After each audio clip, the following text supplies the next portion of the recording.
Hello to you, my birds and lizards and humans.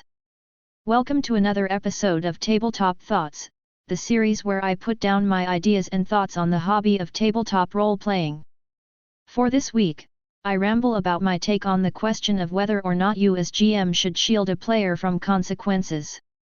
Or, to be more specific because YouTube titles probably shouldn't be overly long, should a GM protect players and their characters from the consequences of the mistakes players make?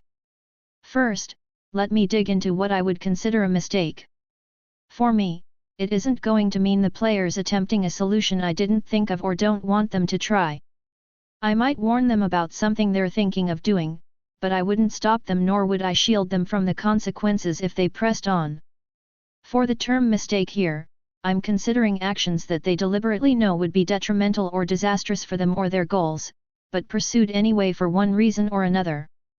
Imagine a group of level 1 adventurers deciding to climb up a mountain and provoke an ancient red dragon in his lair despite all warnings in and out of character to do otherwise. That's a mistake. If a group of low-status characters decides to act disrespectfully towards a high-ranking lord in his own home, said lord is well within his rights to retaliate for the insult. There ought to be consequences for such actions.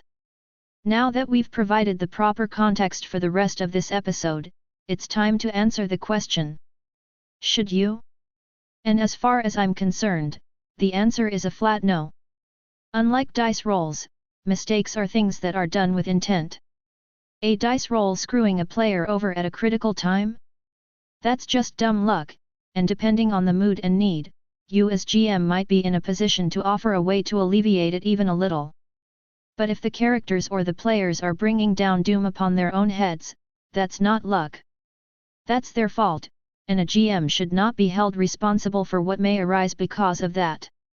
One of my core ideas as a GM is to have the world react to the actions of the player characters, to have things move and flow in a way that makes sense for that world and in response to what the characters do. If the party decides to collapse a silver mine on top of a demon, they've saved the town, but it's going to be a problem because that silver was a major source of income for them and for the local authorities. If the party provokes the blue dragon that rules that particular section of the desert, they had best be prepared to deal with the long-term scheming that an enemy like that would bring against them. They might have very few allies to call upon in the desert the next time they're there.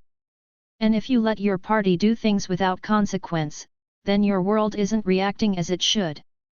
If your party is setting off fireballs every which way in the middle of a dry forest during a heat wave, there is going to be a forest fire.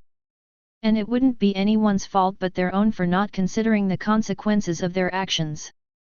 If you, as GM, don't tell them they've caused a forest fire, you're signaling that they can do what they want with impunity. There are no consequences except, perhaps, on failed rolls. While that's fine for some players, especially ones who treat tabletop campaigns like they're playing Overwatch or Call of Duty, I think that's a terrible way to run a game. Protecting your party from their mistakes also robs them of potential avenues for personal growth. Having to live up to their errors, to the harm they've caused, can be a goldmine for great role-playing opportunities.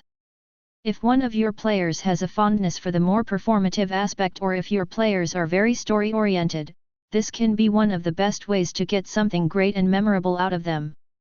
And if you're the sort of GM who hands out experience points or levels based on character milestones, this is the opening you and the players need to get into that mindset.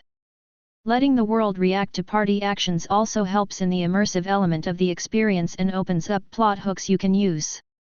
Yes, your campaign setting is more or less a playground for the party to wander around in and get involved in all manner of plots and conspiracies, but it really sells the weight and importance of these things when they react to things. It is especially immersive if the reactions are based on character tics in conjunction with those goals. The mechanisms of the royal court might not overly care about one crass group of adventurers, but maybe there's an official that took particular offense. A high-ranking warlord might not want to punish the ragtag misfits that insulted her in front of her officers, but may feel she has to do that to maintain her reputation. Mixing the personal with the objective-driven can turn mundane characters into more than just names for the players to barely remember, as well as act as a potential pillar of a political intrigue campaign. Note to self: put together a ramble on crucial elements of a political intrigue campaign. Consequences should be enforced if they make sense. If your party decides that they want to collapse the floor of the level they're on to make a shortcut to the bottom level and they have the means to do so, by all means, let them. But warn them that it will hurt and that they might not survive the fall. And even if they do, anything that's sensitive or fragile is probably not going to make it either, so they had best consider that. Do this even if they succeed in blasting their way down, not because they failed but because it's a sensible consequence of their course of action. Of course, you should warn the players of these consequences ahead of time if they're the sort of thing that are foreseeable. If the party chooses to prepare to mitigate these problems, then don't do anything harmful because they're doing a good job and probably are playing well. If they ignore these things and just Leroy Jenkins their way through, hit them with the full force of their lack of foresight. Though you might want to avoid crippling them entirely, especially if they're employing a creative solution. It encourages them to consider such ideas might work in the future with some refinements to the plan. Note that just because you don't hold back when the party makes a mistake doesn't mean you're callous and cruel. You can warn them, whether in character or out of it. To use the previous examples, when entering the desert, you could have a guide NPC warn them to adhere to certain practices or traditions. If there's a demon lord lurking in the old ruins, have the locals whisper about some legends stating such. For most players, this is going to be enough. If not, throw in some minions that are just above how you judge their capability, as a warning that they aren't ready for what's there. If they still persist, you can honestly say you warned them. There is a careful balance that must be maintained in providing consequences for party actions and being too punishing. And it is a balance that I find varies from group to group. Some are more tolerant of heavy consequences for their actions than others, and a good GM adapts the severity of things based on what would be most enjoyable for everyone at the table. Just make sure that there are consequences and their effects are enforced, rather than just forgotten. And another short installment of Tabletop Thoughts is completed.